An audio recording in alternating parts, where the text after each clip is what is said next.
Mehr va saxovat ulug'lanadigan muborak oyda ezgu ishlar ko'lami yanada oshayotgani quvonarli. Navoiy viloyatining 300 dan ortiq mahallalarida ham ehtiyojmand oilalar holidan xabar olinib, ularga moddiy va ma'naviy ko'mak ko'rsatilmoqda.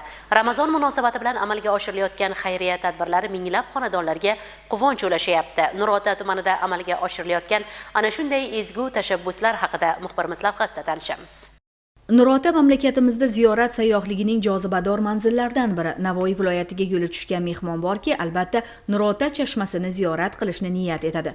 Purviqor tog'lar saltanatidagi afsonaviy go'sha.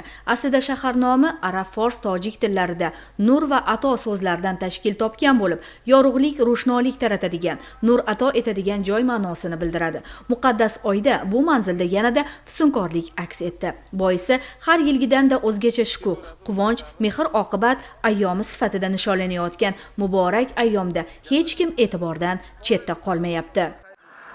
Bir xurmo ro'za Ramazonga Ramazon nafaqat ro'za va ibodat, balki mehr oqibat va saxovat oyi ham. Bu kunlarda mamlakatimizda ehtiyojmandlarga yordam berish an'anasi yanada jonlanadi.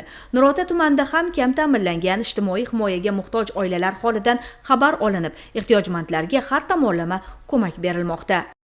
Bu yilgi Ramazon oyi jonajon O'zbekistonimizda juda ham bir ko'tarinki ruhiyatda o'tayapti. Xususan mana shu muhtaram yurtboshimizni boshlab bergan bu katta xayriya tadbirlari bugun respublikamizni barcha viloyatlarida, tumanlarida, qishloqlarida, xususan kam ta'minlangan oilalar, ehtiyojmand oilalarda, xonadonlarda iftorliklar o'tkazilayotgani va shu qatorida mana shu ehtiyojmand, kam ta'minlangan oilalarga moddiy yordam ko'rsatishlik, ularda qalbiga juda katta xursandchilik ulashilinyapti.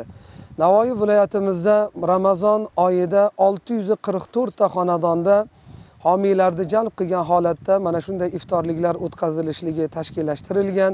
Xususan Ramazon oyini avvalidan boshlab bugungi kunga qadar 292 ta mana shunday ehtiyojmand, boquvchisini yo'qotgan nuroniy otaxonlar xonadonlarida ushbu iftorliklar o'tkazilib kelinyapti va yana ko'plab homiylarimizni jalb qilgan holatda mana shunday kam ta'minlangan oilalarga hadiyalar ulashilinyapti, ehsonlar, zakotlar berilyapti.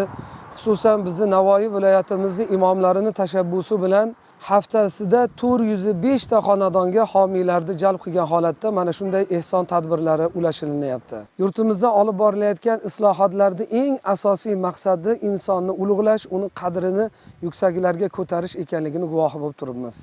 Shu kuni viloyat bosh imom xatibi, diniy idora vakillari ishtirokida hududda istiqomat qiluvchi yolg'iz nuroniylar, nogironligi bor oilalar, ijtimoiy himoyaga muhtoj xonadon vakillari holidan ham xabar olindi. Nurota tumani G'ofur G'ulom mahalla fuqarolar yig'inida yashovchi Amriddin Rustamov xonadonida ta'mirlash ishlari hademay yakuniga yetadi. Asosiysi bunday imkoniyat va g'amxo'rlikdan oila vakillari minnatdor. Mana bugun bizning xonadonimizda ta'mirlash ishlari ketyapti. Bu hammasi prezidentimizning shunday nogironlarga bo'lgan mehr-muhabbatlardan darak bu. Bu maqanga imkoniyatlar bundan oldin yo'q edi. Men 50 yildan beri nogironman, ko'p qiyinchiliklarni ko'rdik. Mana Xudoga shukr, mana prezidentimizning nogironlarga bo'lgan mehrlarini ko'rib men xursandman. Mana uyimiz pol emas edi, pol qilib berdilar. Mana devorlar shivorlamagan edi, ularni shivorlab berdilar. Quyosh batareyalari qilib berdilar.